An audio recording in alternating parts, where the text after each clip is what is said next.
As long as I live, no matter how far I go from the scene of it, I shall never forget how it started.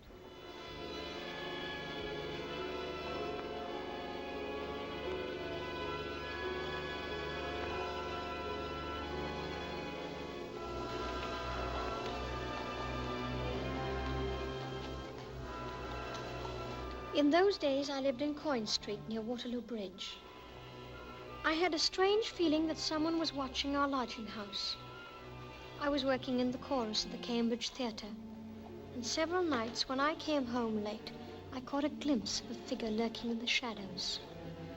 Of course, at that time, I had no idea of the connection between this stranger and my friend Daisy Arrow.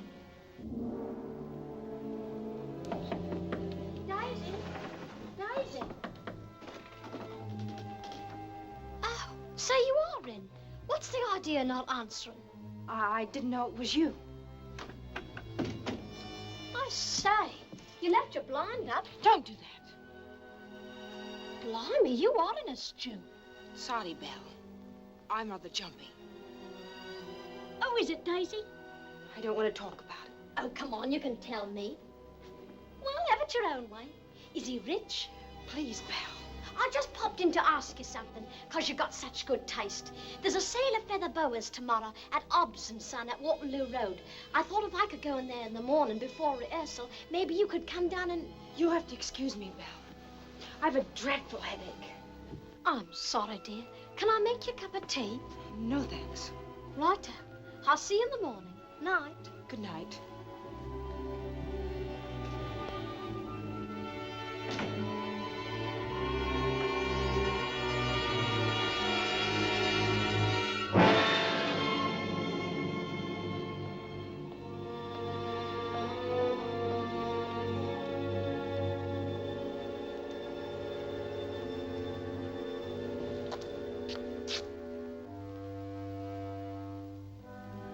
Daisy's odd behavior made no impression on me whatever. By the next morning at rehearsal, I had forgotten all about it. Where's Belle Adair? Belle Adair! Where is she? Well, go on, find her! If she's late once more, just once more, out she goes. Come on, stay. Oh, Mr. Fothergill, I'm that sorry, and I was here all the time. I hadn't the faintest idea you wanted me. You hadn't the faintest idea. Well, get in line and take it from the chorus and make it lively. Are you ready? 1, 2.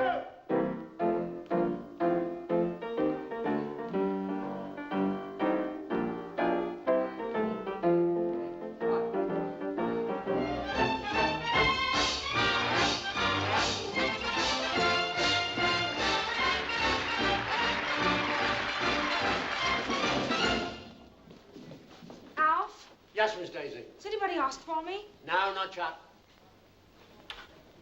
Daisy! Daisy, go on, wear it. Thanks. It is pretty. There. Now you look like a lady. And I hope you make it. You don't understand, Belle. Anyhow, good luck to you. You look ever so pretty. Daisy, me proud Irish beauty. How about a bit of supper? I can always eat, Georgie. Well, It was sweet of you to pay me cab fare this morning. I'm a sweet man. I wish I could say the same for my landlord. He got very narrow-minded about a nasty little £1.8 that he claims is overdue. Mere bagatelle. Oh, it isn't that so much. The £1.8's a drop in the bucket. But I was a week behind last month also. What's it to George Gilby, the long-lost heir? I got a cab. Good night, Daisy. Good hunting. Look now, Daisy, in case your gent shouldn't turn up, you're welcome to come along with me and Georgie. That's civil of you, Belle. But he'll be here. Miss Daisy Harrow? That's me.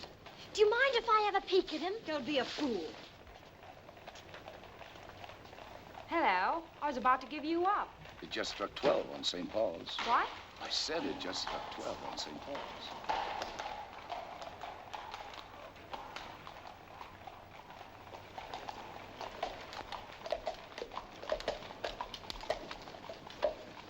I tried to get a peek peek at Daisy's friend.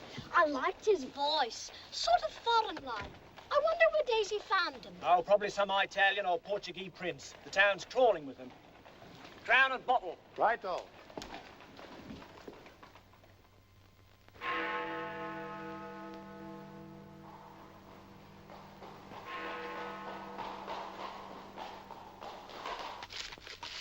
Here's a fiver. How's that? Oh, thank you, Georgie. Of course, it's only a loan. You're so kind. Oh, I'm a blooming fool about you, Belle, and no mistake. Oh, no, please. The cabbie might see you. You weren't afraid he'd see me giving you that fiver? Not now, Georgie. We'll soon be at me lodgings. And you'll be afraid the landlord might No, see I us. won't, Georgie. Please, Georgie, I want to talk to you. We can talk tomorrow. No, I want to ask your advice on something because you're such an intelligent man. Oh, what do you want my advice on? Georgie, how do you get to be a lady? What? How do you get to be a lady? How'd you get to be a lady? You are a lady duck. No, I'm not. Not a real one. You feeling all right? Ain't got a fever? No, I'm serious, Georgie. It must be wonderful not to have to pretend. I mean, a lady's so sure of herself. The way she walks, the way she talks. I've watched them at the theater. The real ladies. You've only got to glance at them and you know that they are. Me now, tradespeople and servants look down their noses at me. They know what I am. Yeah, now, Duck, enough of that talk. Lady or no lady, you're my cup of tea. Georgie, please. Georgie, please. Please, Georgie.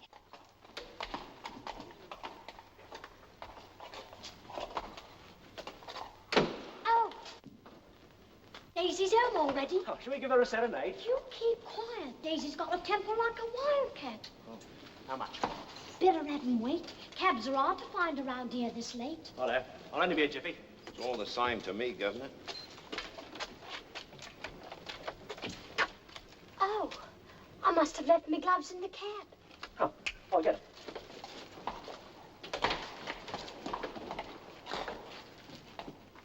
I don't see any sign of him, Duck.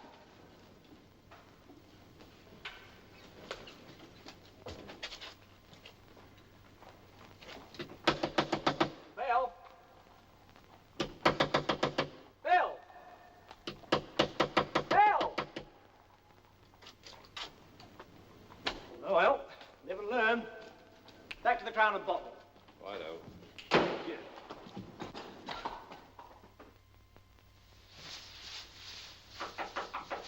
Keep your shirt on. I won't be a minute. Oh, all right, all right. I'm sorry to keep you waiting. Well, that's a game that two can play. Never mind, never mind.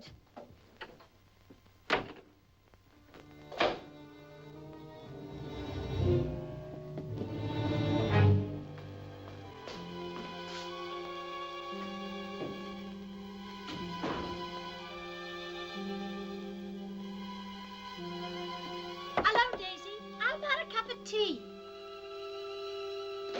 I saw your top. I must say he's rather handsome.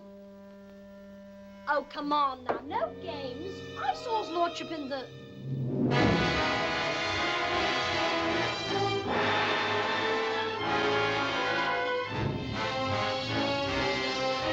Daisy!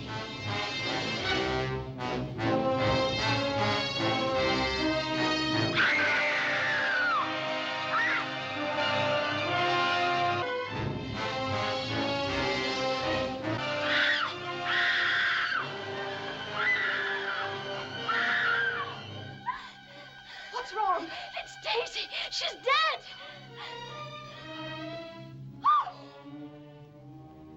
According to the police, Daisy had been drugged and then smothered or strangled.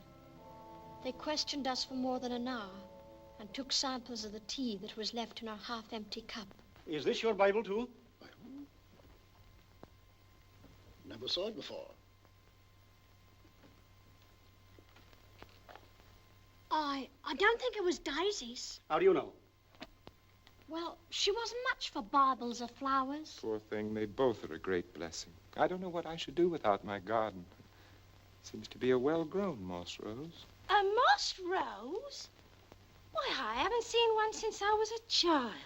They don't mature well unless they have a very acid soil. I hope you haven't lost the place it was in, sir. Oh, good heavens, how careless of me. But then I don't suppose it matters much. It might be very important, sir. It was on page 132, sir. How do you know? Well, I looked. Just before you came in. My mother always used to mark her place like that, only she used a sprig of pennywort.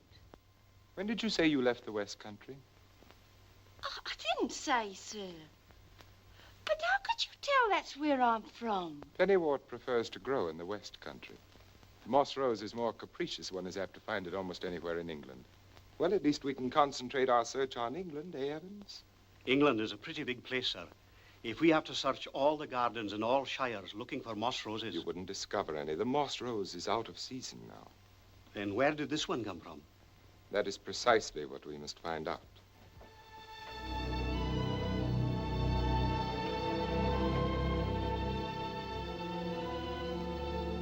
Why would anybody want to murder Daisy Arrow? I kept asking myself over and over. And what had a moss rose pressed in the pages of a Bible to do with it? And what of the man I'd seen leaving Daisy's room? Somehow I had a feeling he was the same man I'd seen the night before in the cab at the theater.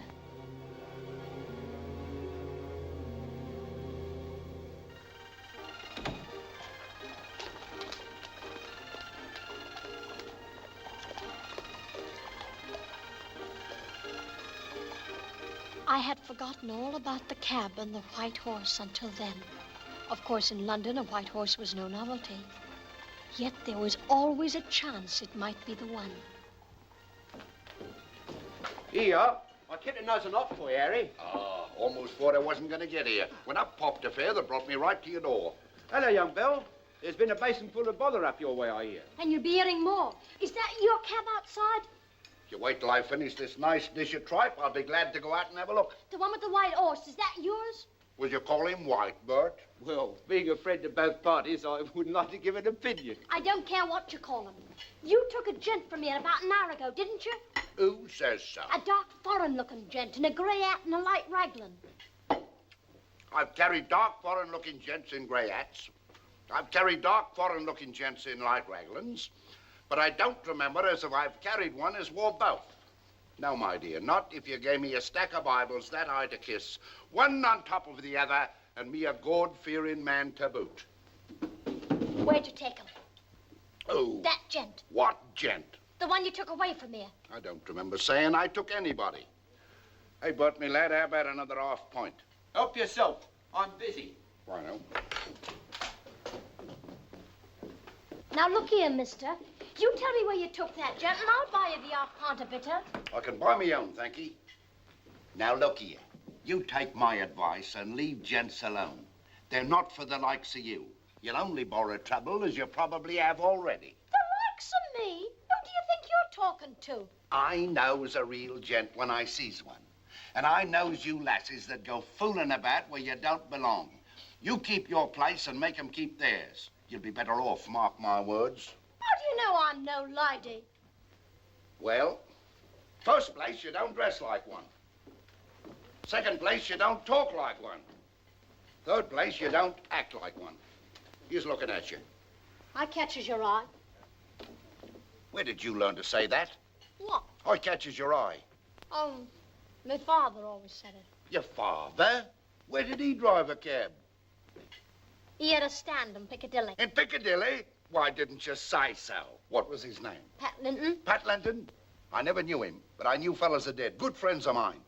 He's dead now, eh? Paul asked, did that bloke in the cab do you wrong? That's my affair. Pat Linton's daughter. We'll all be blowed. Now, the gent in question gave me a nice tip. But if you're Pat Linton's daughter, he paid me off in Hyde Park. Hyde Park? But that's a big park. Hold on. I picked up a fare on the bounce. And on the way back here to eat this lovely dish of tripe, who should I see going into the Regency Hotel? Him? Big as life. Grey hat and all. Thanks. I'll do as much for you sometime. I catches your eye.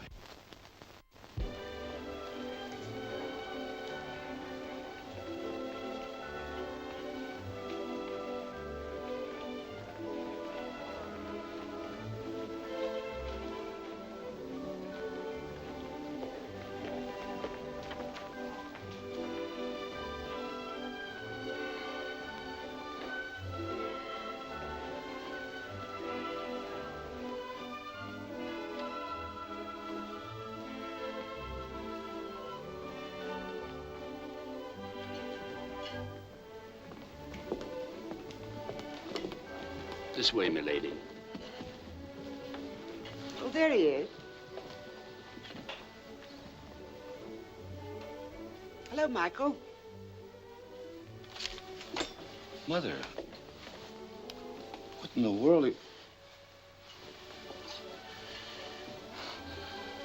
Hello, Audrey. Strange, I was just thinking of you. Were you, darling?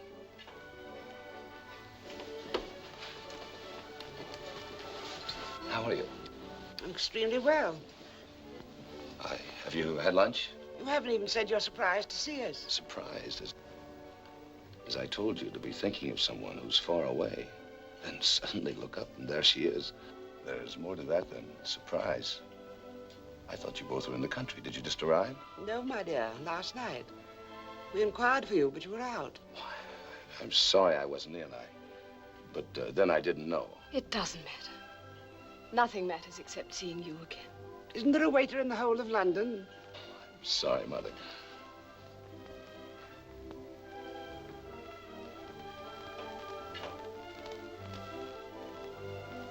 You'll leave with us tonight on the 6 o'clock train. I'm afraid I can't. Lady Margaret and I have got some shopping to do, but we could be ready by... I'm sorry I can't go with you. Not tonight. But I want to leave as soon as I can. It'll be good to be back in the country again. We can take long walks on the moor, like we used to, darling. You and Mother leave tonight. I promise to join you, well, as soon as I can.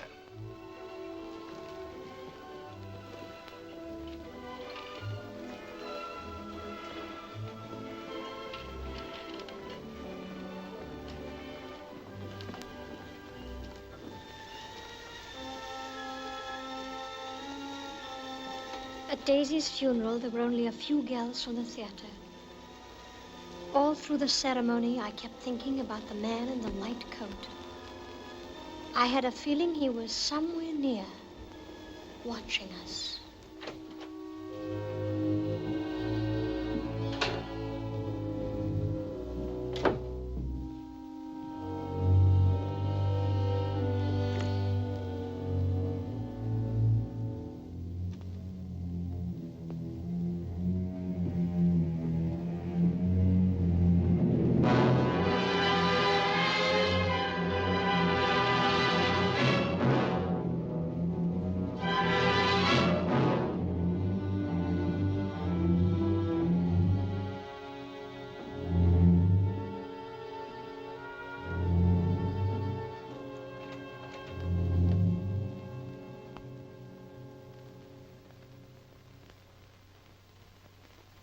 We always seem to meet in Norway's, don't we, Mr. Drago? Come in.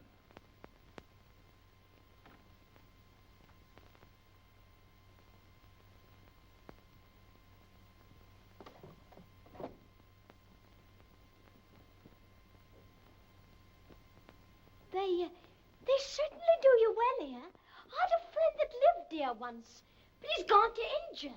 Jack Sinclair, do you know him? Well, aren't you going to offer a lady a chair? Who are you? My name's Belle Adair. What do you want? I live on the same floor as Daisy Arrow.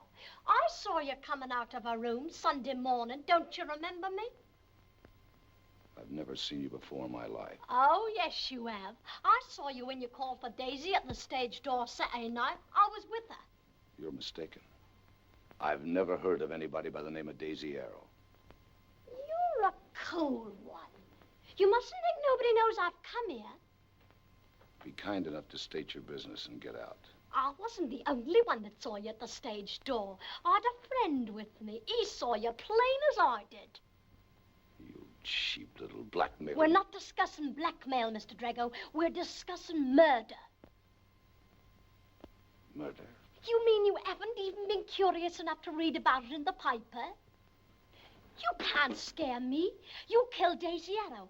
I saw you that night, and I saw you coming out of her room Sunday morning. And what's more, the cabman that drove you to Hyde Park can identify you. In that case, why haven't you gone to the police? The inquiry is tomorrow.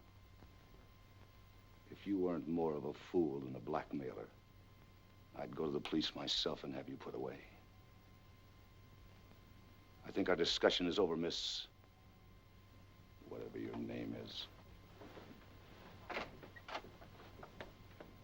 You'll be sorry. It wasn't much I was going to ask. I'm asking you to go. That's not much either. You're making a very big mistake, Mr. Drago.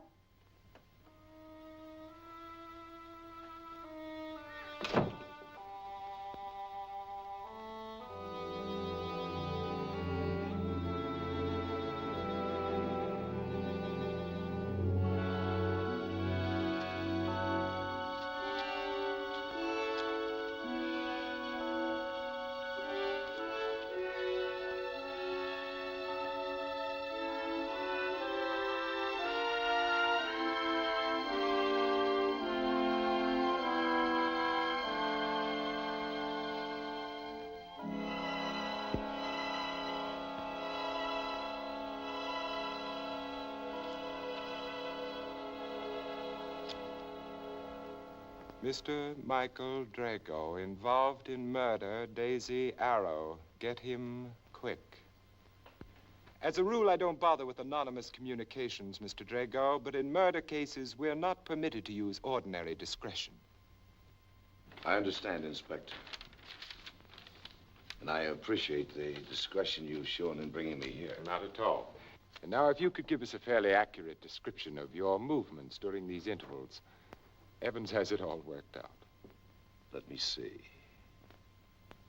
That night I dined with Major Jameson at his club. We played billiards until midnight. Then I walked up Piccadilly. I returned to my hotel, about 12:45. Did the porter give you your key? Yes. Cigarette? Thank you. And then you retired for the night. Yes. And the next morning? Next morning. Thank you. That was Sunday. I got up around 10, and after having breakfast in the grill, I took a walk in Hyde Park until lunchtime. And where did you go for lunch? I came back to the Regency. The Regency, I don't blame you. Excellent cuisine at the Regency. And now, just one more question, Mr. Drago. Your father was not a British subject, was he? No, he was not. I hope you don't mind my asking. Purely routine, you know. And you yourself have lived a good part of your life away from England. That is, in Canada? Yes. But your mother is English, if I'm not mistaken. Yes. And the Drago estate is? Charnley Manor. And that's in Devonshire, isn't it? Yes. Mr. Drago, would you be able to say if there's an arbor of moss roses at Charnley Manor? Moss roses? Yes. I'm not sure. It's quite possible, though. Our gardens have all the Devonshire flowers. Oh, I see you're interested in flowers, Mr. Drago. So am I, so am I. Floral geography is a hobby of mine. Look at these begonias. I raised them from seed.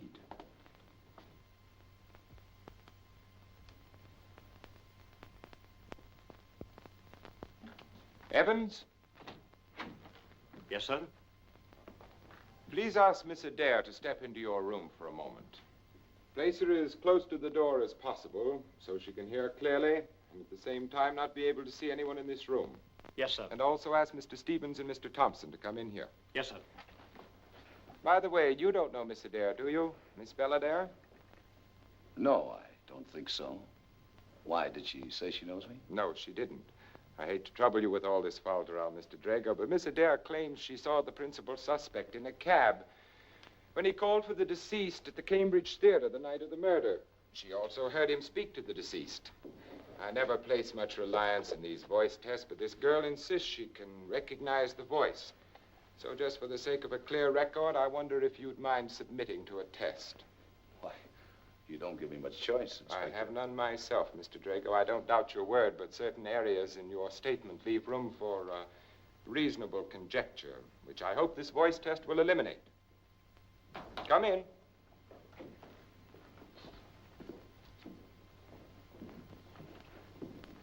Will you please read this aloud when I give you the word? And you do the same, Mr. Drago. Of course, it's all a lot of nonsense, but I'll try and get it over as quickly as possible. Evans, you stay with Miss Adair and take note of her reactions. Yes, sir.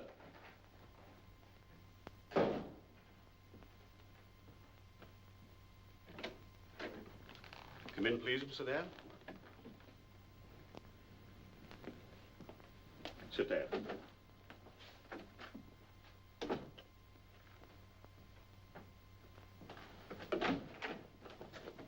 Ready, sir? You're early. It just struck 12 on St. Paul's. You're early. It just struck 12 on St. Paul's. You're early. It just struck 12 on St. Paul's. They're terribly alike, aren't they? But it seemed that the second one...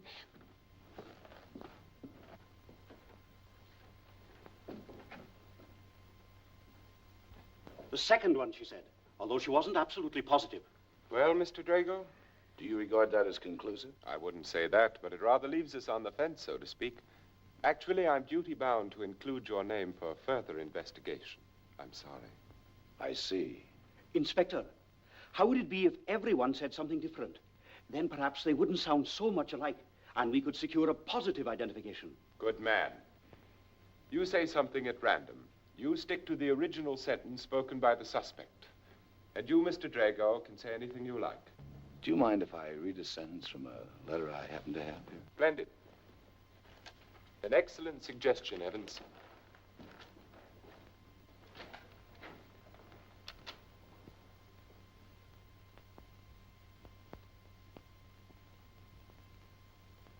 You're early. It just struck 12 on St. Paul's. Seeking to untie one knot, we sometimes tangle the whole skein.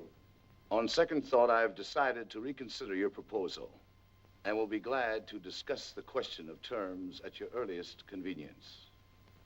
Well, which one? I'm still not completely certain. You switched them round to me. That's about all I can say.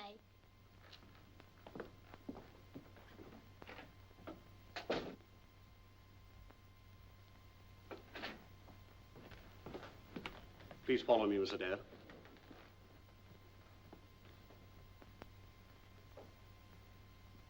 Miss Adair, have you ever seen this gentleman before?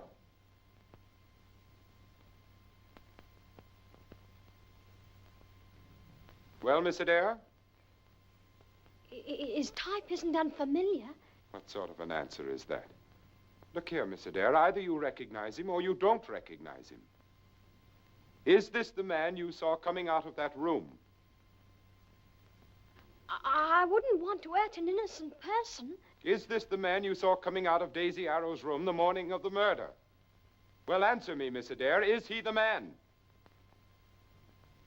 I was that startled that I don't remember. That will be all for now, Miss Adair. When we need you again, we'll send for you.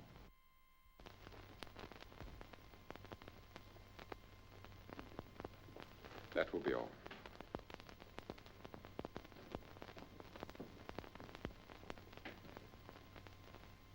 Well, Inspector, any further need of me? Not at the moment, Mr. Drago. Not at the moment.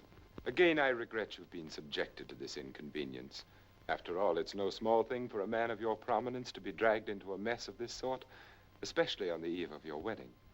I'm sure you realize we're only doing our duty. I do, Inspector.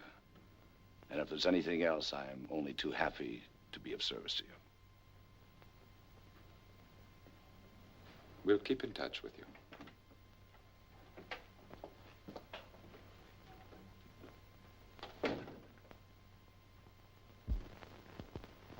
The next morning, there was a note under my door, telling me if I came to the Shaftesbury Gallery at 3, I would learn something to my advantage.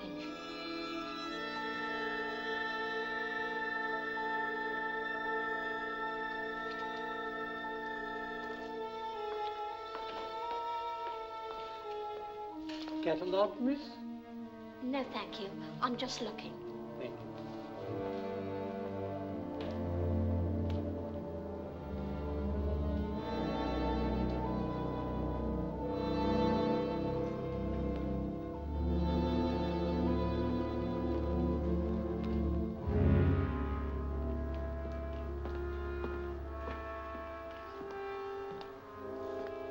lifelike, isn't she? I suppose she was in the front row in her day. My word, times do change. I got your message. I came as soon as I could. It must be nice to have your picture painted. Look at all the admiration people pay you. Do you mind if I do my painting without admiration?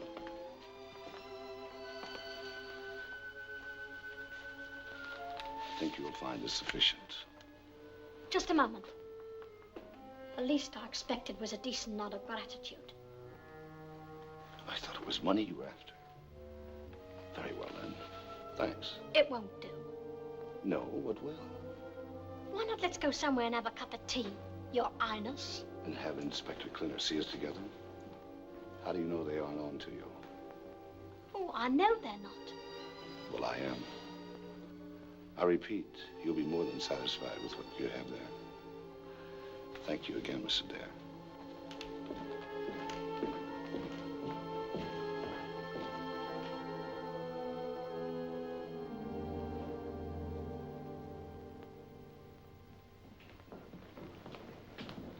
You're leaving now, Mr. Drago? Will you send my bill on to Charnley, please? Certainly, sir. Oh, by the way, sir, a letter just came for you by messenger. Thank you.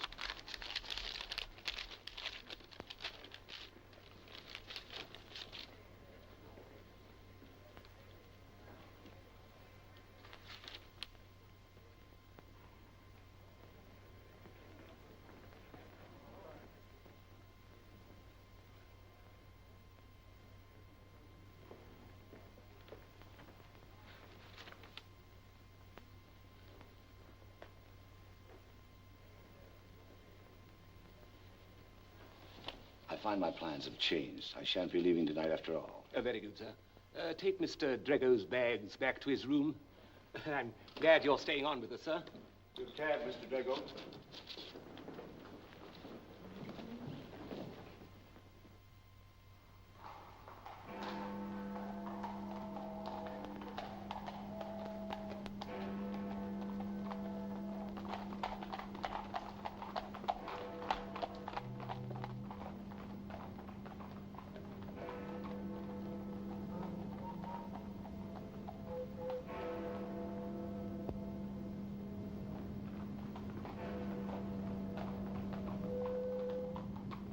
Good evening. What's the meaning of your note? A woman has a right to change her mind, hasn't she? Wasn't the money I gave you enough? Oh, it was plenty. I wouldn't have asked for near so much. I don't understand how a girl like you can turn down 500 pounds. A girl like me? How do you know what I'm like? Just what do you want, Miss Adair? You shouldn't call me Miss Adair anymore. My real name's Rose Linton. Oh, you've dropped your alias? Oh, it wasn't an alias. Belle Adair was my stage name, but I'm giving up the stage. I see. And what do you intend to do? Well, that depends on you. On me? Yes. Now, look here.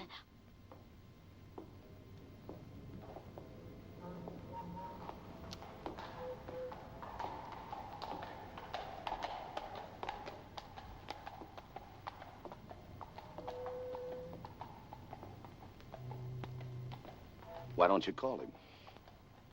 Concealing evidence is a crime, you know. But I don't want... What is on your mind? Apparently you're convinced I'm guilty. Of course I am. Otherwise, why'd you try to buy me off? Because you could have made things even more difficult for me than they already are. You're still willing to bargain with me, aren't you? I made you an offer that was more than fair. You turned it down. Oh, it isn't money I want. It's something I want much more. Well? I found out from the porter at your hotel you're leaving London, going to Charnley Manor. Take me with you. What? Take me with you to Charnley Manor. Take you with me? Are you serious? I am. Of all the ridiculous... You don't understand. It's something I wanted all my life. When I was little, I lived with my dad in Shoreditch. You know what that's like? I don't think you do. My dad drove a cab and he wasn't owed much. I was left alone a lot. I had to make up games for myself. And the game I loved most was pretending I was a lady at a great house. Ever since I was that I dreamed about staying at a great house in the country. With butlers and footmen and maids. Breakfast in bed every morning. And if I wanted something, just ring for it.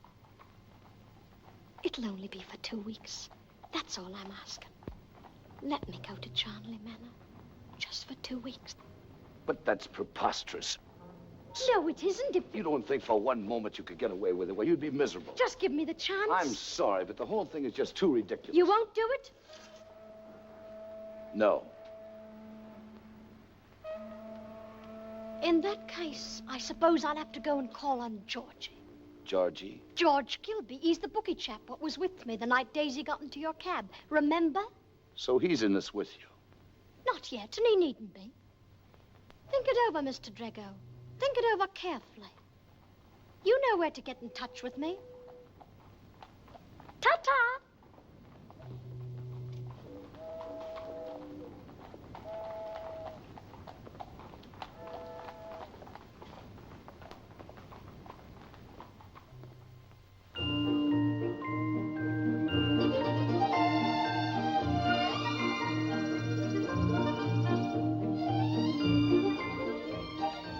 My word, it's beautiful. You certainly had plenty of room to run round in when you were a little nipper. Look here, do you have to look so unhappy? I? Happy as a lark. If you're worried about how I'm going to behave while I'm here, put it out of your mind. You'll have no cause to be ashamed of me. Not with all these gorgeous new clothes you bought me. And as for me table manners, if I don't know which fork to use, I'll just keep me eye on you.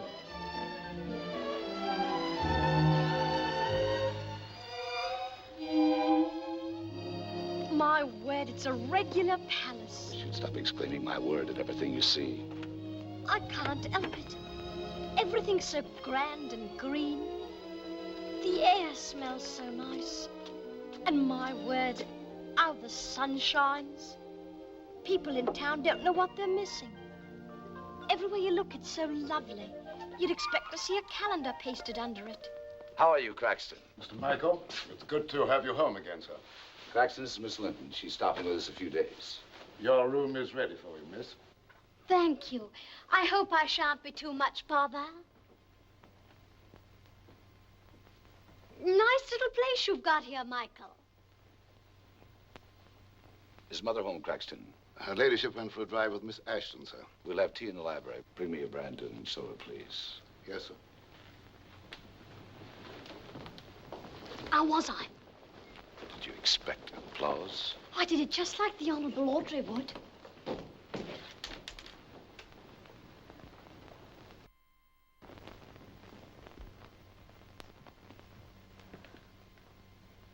Being a lady in a place like this ought to be no blooming trouble at all. No?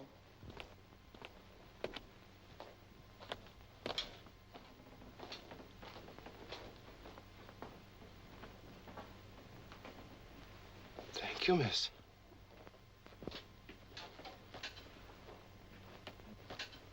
But to bring her here, it's absolutely inexcusable. Aren't you taking it too seriously? Lady Margaret, how would you feel in my place? Oh, I don't think there's any cause for alarm. He wrote he'd got in some difficulty, and she'd helped him out of it. Some difficulty? There was nothing in the letter to show that he had any real interest in the girl. But to bring her crashing in here just when we're about to get married. Oh, my dear, you know Michael.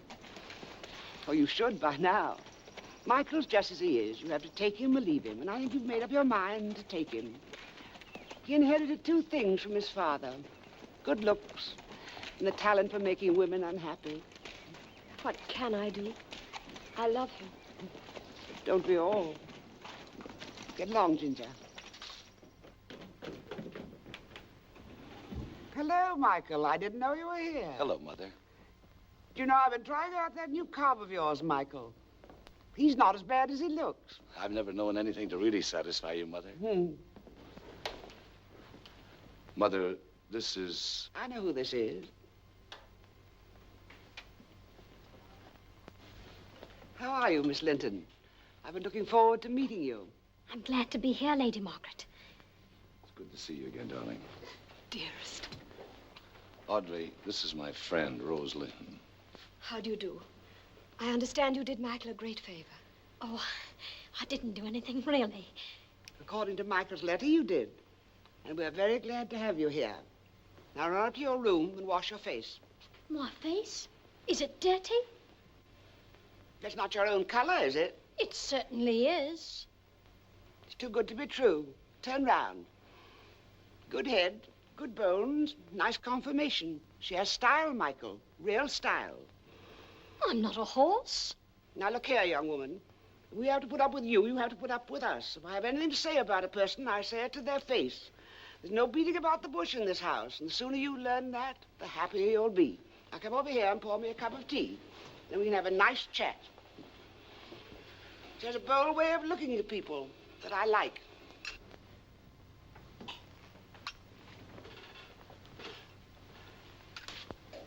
Now let's have the truth about you and Rose. Is your feeling for her purely one of gratitude? Oh, come now, Mother. Rose is a beautiful creature, and I happen to know that's a formula that you simply can't resist. Audrey or no Audrey. Please, Lady Margaret. And you, what do you think of my son? Well, I hate to hurt a mother's feelings, but Michael's too wicked for me.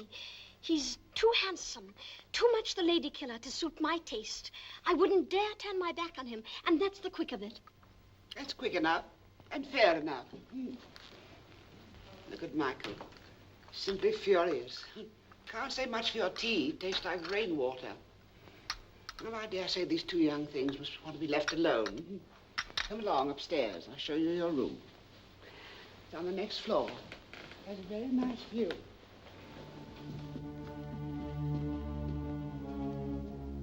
This is such a wonderful house.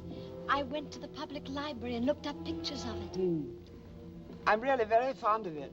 I don't wonder. You see, our family's lived here for generations. We were all born here. Michael was born here. This is your room, Rose. I hope you'll be comfortable. Oh, it's so nice. If there's anything you want, ring. Dinner's at 8. Thank you, Lady Margaret.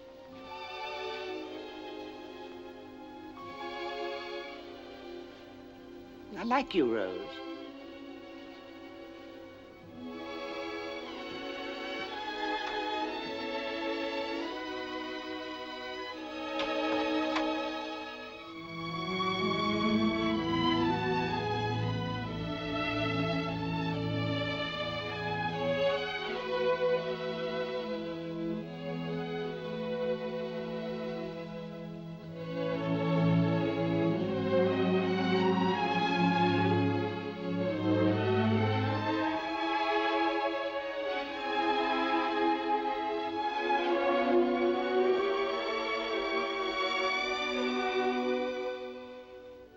Anything you want, just ring.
What are you doing here?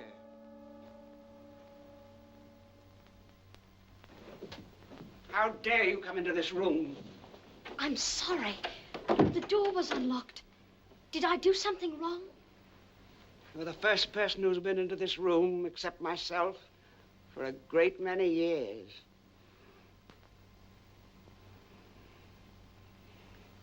Is it the room of someone who's dead? It's Michael's room, when he was small.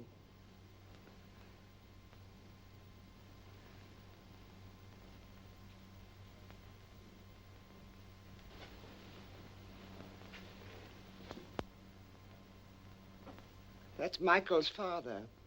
Looks just like him. He took Michael away from me. Took him to Canada. He was only a little boy then. Next time I saw him, he was a grown man. This room is just as it was when he left. I've kept it. His toys, everything, just as it was. Don't touch anything. I'm sorry. That's why I never let anyone in here. Even the servants. I knew when that little boy went away that day, he'd never come back. You come here every day? Every day. You think that's foolish, don't you? No. It's beautiful. All the same, I'd rather you didn't mention it to anyone. Anyone, even to Michael. He doesn't know? Nobody knows. But you now. I tell people I use this room as a storeroom. The servants think I have a great treasure hidden here. I come to count it every day like a miser. They're not far off the mark, as usual. Let's go. I've made you uncomfortable, haven't I? No, Lady Margaret, you haven't. It's... Nonsense. Whenever I get sentimental, I'm a bore. Come along. I'm not sorry you saw the room. There's nothing like a small secret to bring two people closer together. I'll see you at dinner.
Who is it?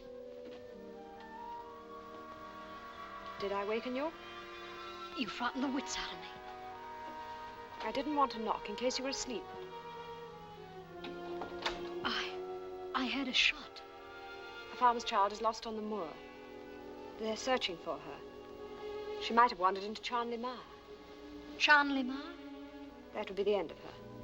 They'd never even find her body. Poor little thing. There's something I'd like to say to you. I suppose it is rather rude of me to come in at this hour. But I've got to know. Does Michael know you came to talk to me? So you call him Michael? Well, doesn't everybody? Michael and I are to be married very soon. Nothing is to stand in the way of that.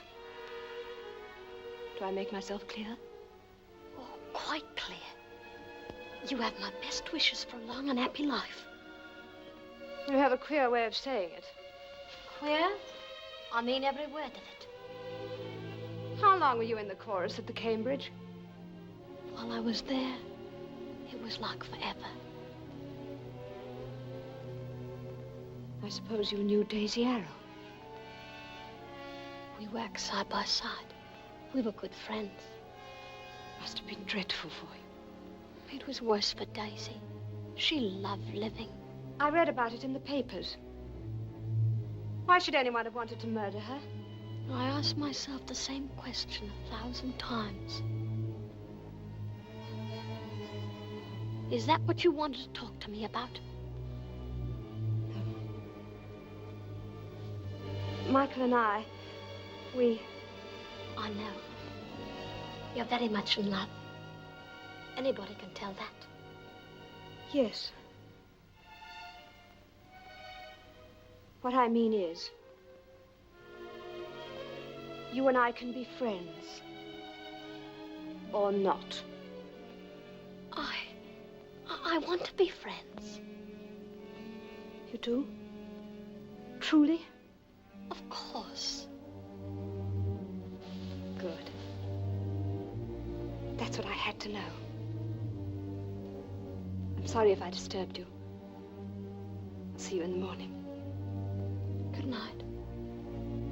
Good night.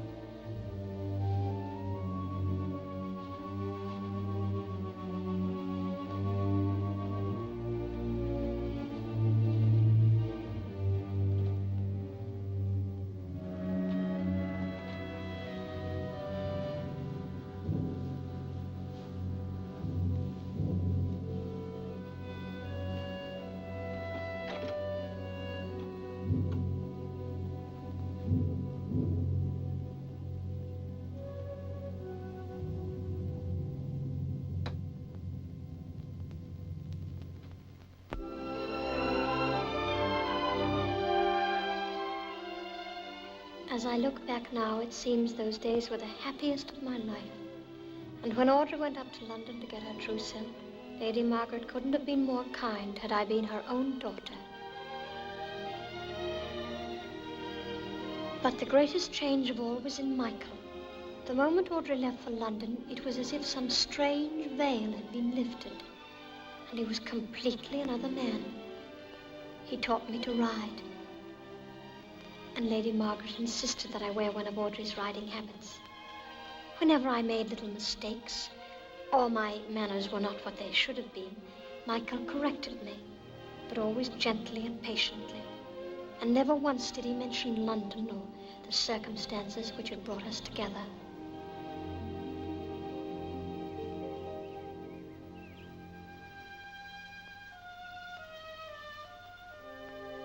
You're not disappointed? Disappointed? Those dreams you told me about the night on Waterloo Bridge, is all this as wonderful as you thought it would be? More wonderful. Every minute's like something magic in a Christmas panto. Lady Margaret's been so kind. And you've been so decent. But I'm afraid I'll never understand you. You're not like you were in London. You're a different person altogether. I suppose there are things about this world of yours that I'd never understand, even if I stayed here for years. For example? Well, Audrey, she's in love with you. Anybody can see that. And almost anybody can see that you don't love her. Why are you marrying her? How can you marry someone you don't love? Sometimes marriages are arranged. Sometimes it's essential that they be. My mother's marriage was arranged. But your mother wasn't happy. I'm sorry. I didn't mean to say that. I'm always putting my foot in it. It doesn't matter.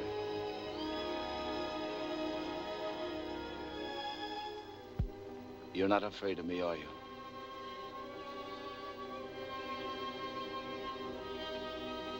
Should I be? After all, our relationship is somewhat unusual. I'm in trouble, you know that.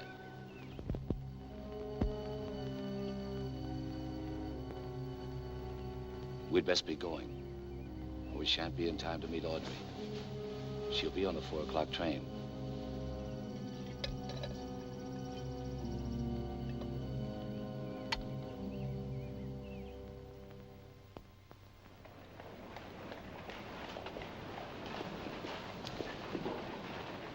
Here it is. I don't see it in the window. They say it's all the rage in London. We better be getting back. Lady Margaret said not to be late. Oh, I won't be a moment. Good afternoon. Miss Ashton. Have you that new novel of Mrs. Humphrey Ward's? 2 copies came in yesterday, but they were sold immediately. It must be a saucy book. I'm expecting some more in a few days. Well, will you keep one for me? I will indeed, Miss Ashton. Thank you.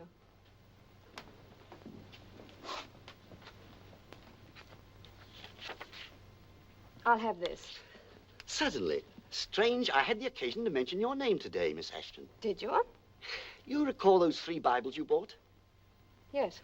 I just mentioned the fact to a couple of gentlemen from London who were making a survey on the sale of religious books. You told them I had bought 3 Bibles. I did, yes. I told them it was a healthy sign in a world of sin when one person buys 3 Bibles at one time. Will you send that for me? I will, Miss Ashton. Come, Rose. You won't forget about the other book. I'll put it aside for you, Miss Ashton. Good day. I beg your pardon, sir.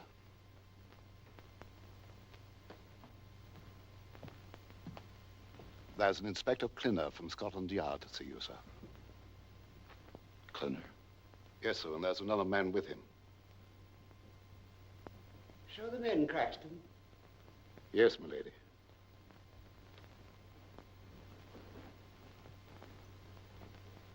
Will you step this way, gentlemen?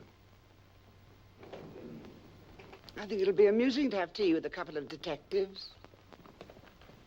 Good afternoon, Mr. Drago. Inspector? Sergeant? Mr. Drago? Mother, this is Inspector Clinner and Sergeant Evans. You're just in time for tea, gentlemen. Or would you like something stronger? Neither, ma'am, thank you. I'm sorry to bother you like this, Mr. Drago, but it couldn't be avoided. We came to see you about your fiancée, Miss Ashton. Miss Ashton? What on earth could you want with her? Well, it's nothing of any consequence, I'm sure.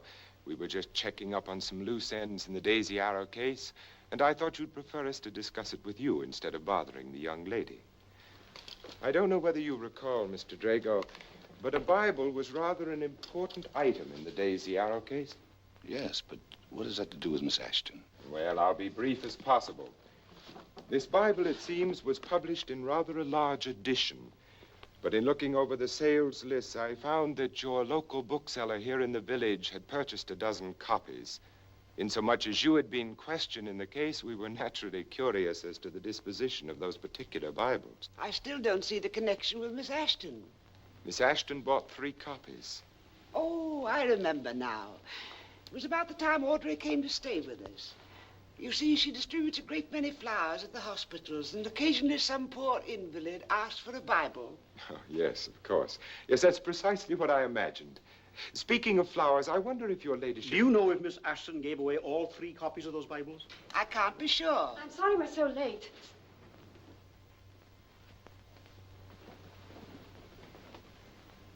Darling, this is Mr. Clinton and Mr. Evans, some friends of mine from London who were just passing by. My fiancée, Miss Ashton. How do you do? Miss Ashton. How do you do? And this is Miss Linton, my companion. You'd better run along now. The dressmaker's been waiting for you for hours. Oh, dear, I forgot about the poor thing. Come, Rose. Well, it's late and we must be getting on. Oh, by the way, there's something I wanted to ask your ladyship. Yes? Well, that's curious. I seem to have completely forgotten it. Well, it couldn't be very important. Oh, yes, I know what it was. Flowers are a hobby with me. Your son mentioned that you had an arbor of moss roses here at Charnley Manor. May I see them? Even as an amateur horticulturist, you should know that moss roses are out of season. I know that, milady. You think I'm a magician. I'm not. But my gardener is. I'll be glad to show them to you. That's most kind of you. Come along. Goodbye, Mr. Drago. I'm sorry to be such a constant nuisance. That's all right, Inspector. Come along, gentlemen. We'll be leaving for London on the afternoon train tomorrow. Meanwhile, we're at the inn in the village.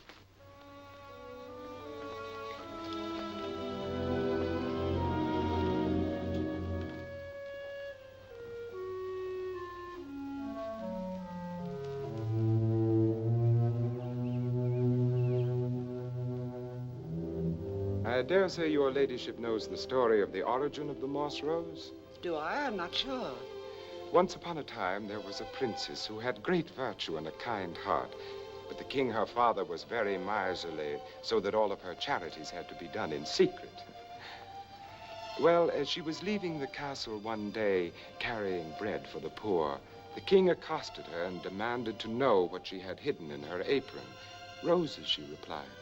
And when he snatched open her apron to see, the bread had indeed turned all to rose upon rose. Just like these, moss roses. How lovely. You deserve a flower for that story. You must cut yourself one while I watch out for the gardener. He's furious if anyone touches them.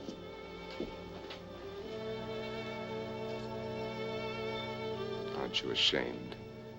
What would you do if that rose under your coat should turn into a loaf of bread?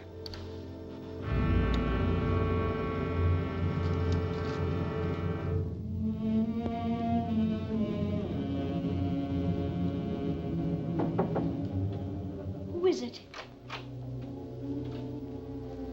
They told me you ordered a carriage from the stables. Why are you leaving? I want to know why. Because I'm afraid. Afraid of what? I can't stay here another minute. There's a train for London at 5:30. But what's the reason for all this? Please, I can't tell you. You must tell me.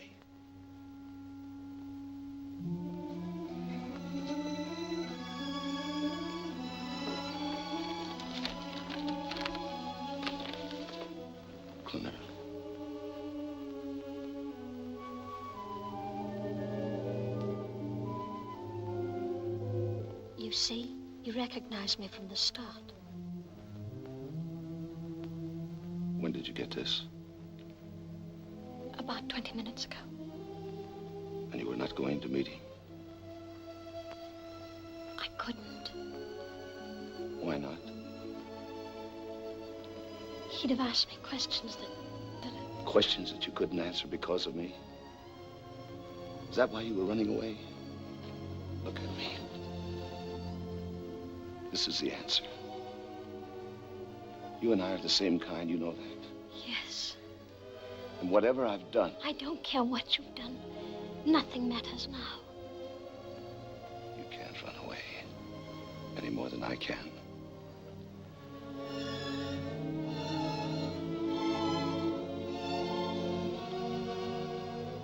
I've got to tell her. Tell who? Audrey. Audrey? That must be taken care of first. But you can't tell her. There's nothing else I can do. She loves you, Michael. She wouldn't give you up for Daisy. She'll never give you up for anyone. She'll have to.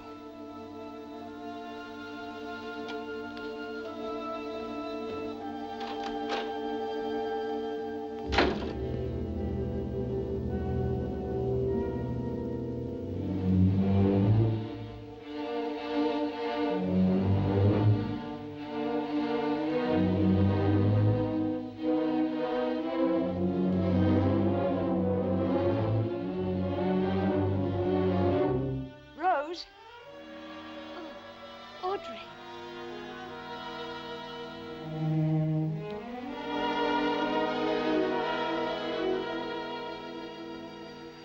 I've been looking for you. You must be extremely pleased with yourself. Yes, I can tell that you are. You smug little hypocrite. What? I'm sure you think you've been frightfully clever. Well, it might interest you to know that I knew what you were doing all along. I don't know what you're talking about. Oh, don't be naive. From the moment you blackmailed him into bringing you here, it's obvious what you were after. Michael has just told me. Told you what? Our marriage is postponed. That's the polite phrase the newspapers will use. But I'm sure my friends won't be so generous. I'm sorry, Audrey. Really, I am. Sorry? What a liar you are. This is exactly the way you planned it. All the time you were taking advantage of Lady Margaret's hospitality. And when I went to London to get my trousseau, I've done nothing to be ashamed. No. Perhaps people have no sense of shame in Shoreditch. That's where you came from, isn't it? You deliberately set out to break up our marriage. Did you fancy he'd marry you? What a high price to set on your affections. when I'm sure they could have been purchased in London for 2 shillings. I haven't finished. I've heard all I care to. There's just one flaw in your ambitious little design, one thing you overlooked.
Audrey?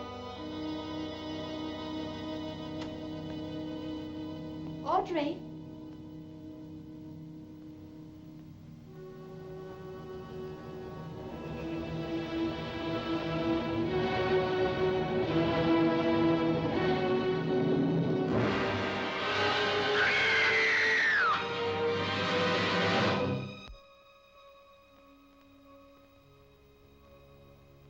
The coroner's inquest was an ordeal for all of us.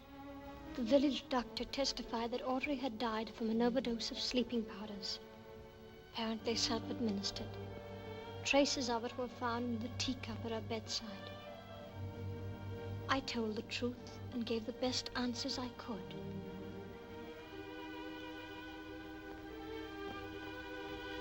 Inspector Clinner did not appear at the inquest, and evidently the local police placed no significance on the presence of the Bible on the moss rose.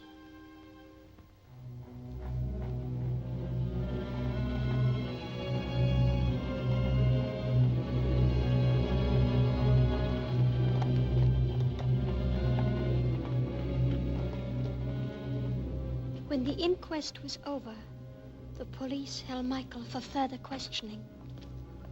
And that night, Inspector Clinner sent for me.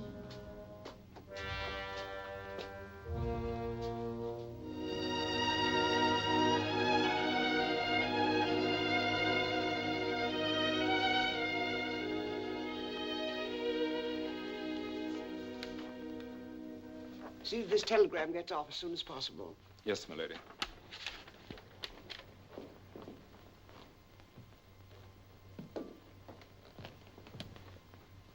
Rose, you're back.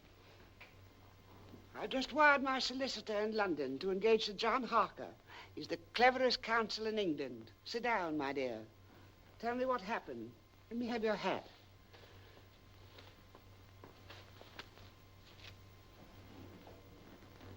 Did you see Michael? No. No. Inspector Clinner refused to let me see him. But how impertinent of him. How dare he? They're taking him up to London tonight. They can't hold him. Not after Sir John Harker gets on the case. We mustn't be depressed. He'll be back within 48 hours. I don't think so. What? Lady Margaret, I've got to tell you, Michael has confessed. Confess? Must be a mistake. No. Inspector Clinner told me. It's absurd. I think... well, it's just a trick. It's just a police trick. Did you tell them anything? No. Good. Oh, Lady Margaret, what will they do to him? If anything should ever happen to him, You love him. I do. I should have known. Of course, I should have known all the time. I understand. I don't blame you for loving him. You can't help it.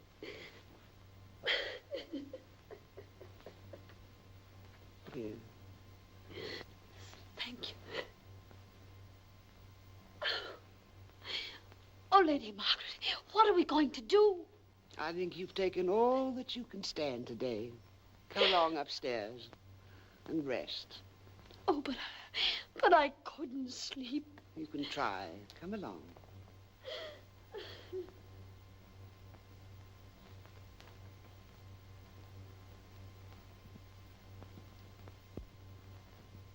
You'd better get ready for bed. I'll make you some tea. You haven't had a thing to eat all day. Neither have you. I'm just beginning to notice it. Shall we ring for Craxton to bring us some sandwiches? Tea will do for me, thank you.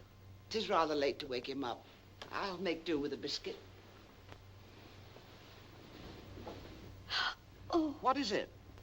I saw something moving on the... On the balcony?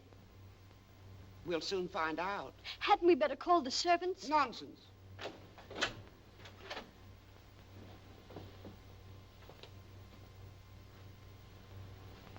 Nobody there. You must have seen a shadow from the trees. I'm sorry. I'm awfully jumpy. No wonder with all you've been through.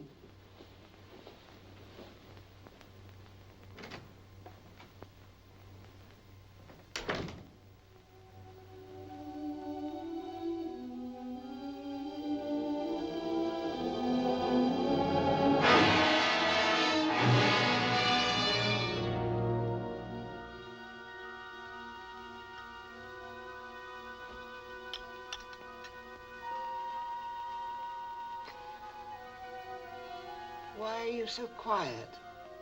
What? You haven't spoken a word for 5 minutes.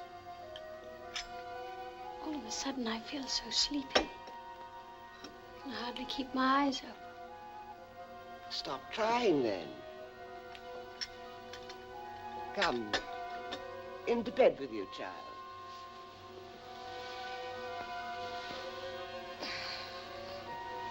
Good night.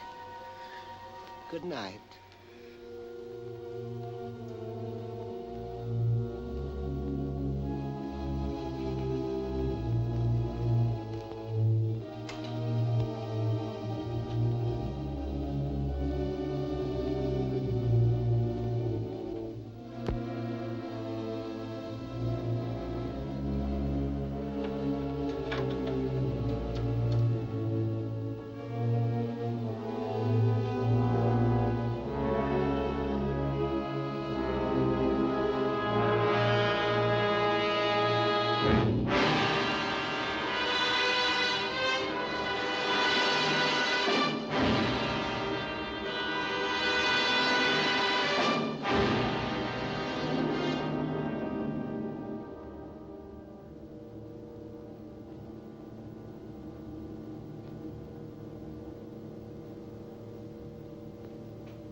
To open the window a bit.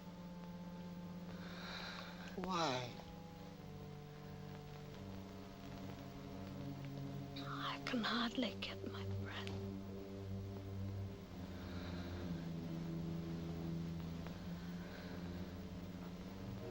Do you ever pray? Yes, every night. It's more than Daisy Arrow or Audrey could say. My mother always always make me. But I was too sleepy tonight.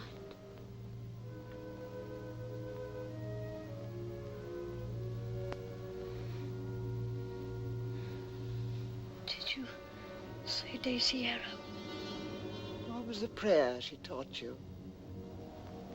Oh, your mother.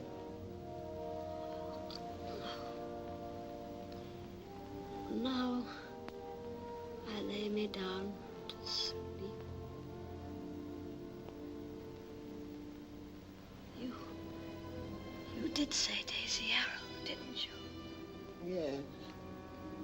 That's as good as any other. Go on. If I should die before I wake. If I should die before I wake.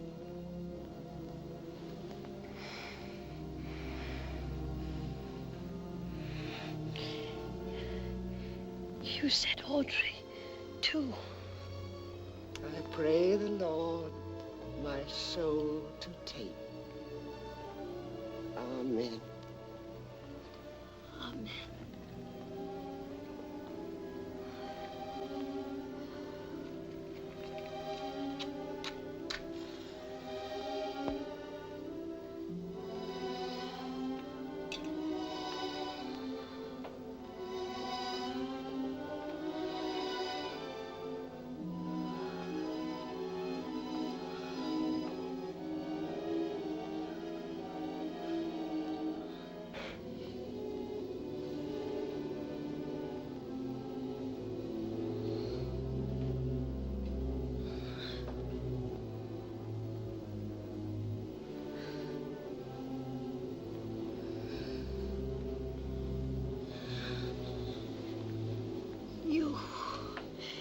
It was you, wasn't it? Yes, child. And tomorrow, they'll find you, just as you found the others. And I'll have my son back again, all to myself. Mother! Mother! Mother!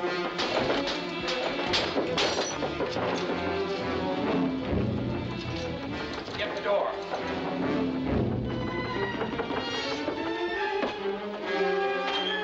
See to the girl. She can't be far.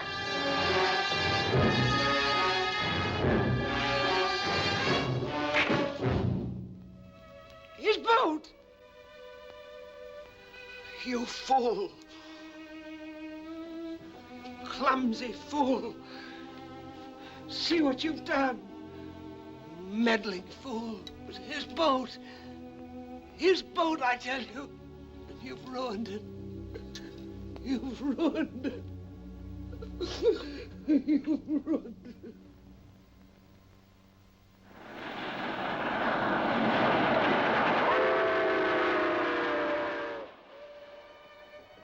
And now I'm thousands of miles from Charnley Manor and London. The places and things I've known all my life. Lady Margaret is dead. But all of that is in the past, and there I must keep it.